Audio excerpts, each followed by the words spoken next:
So today, more bad news for Donald Trump, but this one has nothing to do with the investigations against him. It has to do with an old investigation of Trump University. So let's go to ABC News to explain this one. A federal judge in Southern District of California on Monday finalized a $25 million settlement to be paid to the attendees of the now defunct real estate seminar called Trump University. Now they explain it that way because it was never a real university, just Trump called it one. And by the way, that was also against the law. And it was just seminars, and people were hoodwinked. It was a scam, it was a fraud. Oftentimes they'd be told that they were gonna meet Trump, and instead they'd get him to take a picture with a cardboard cutout of Trump. Because Trump is just nothing but a con artist. So, and they charge people an arm and a leg for this. This, by the way, has nothing to do with politics. This was way before he ever entered the campaign.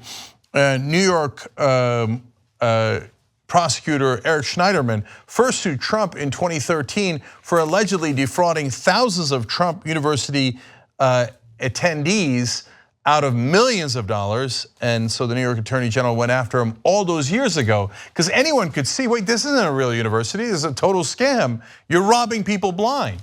So Trump has now basically settled this case. Now he says he didn't do anything wrong. There's 25 million bucks saying otherwise. Trump is not the kind of guy to pay $25 million if he thought he didn't do anything wrong.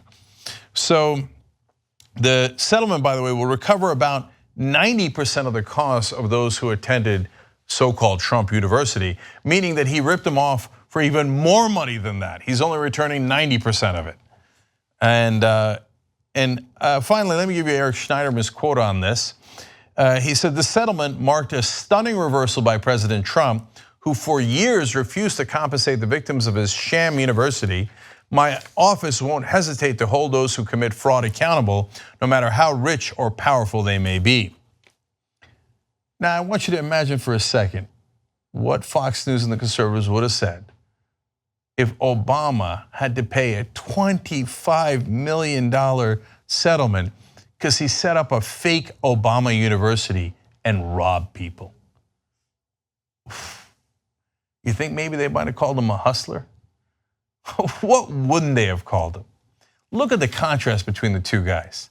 One was a constitutional law professor at one of the most esteemed law schools in the country, the University of Chicago.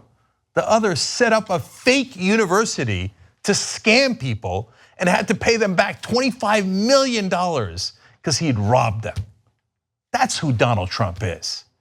He's a con artist through and through, and he has been his whole life. If you become a member of the Young Turks, you'll be saying, you know, I'm like a smart person. So do it right now, tytnetwork.com/join. Get the whole Young Turks show every day.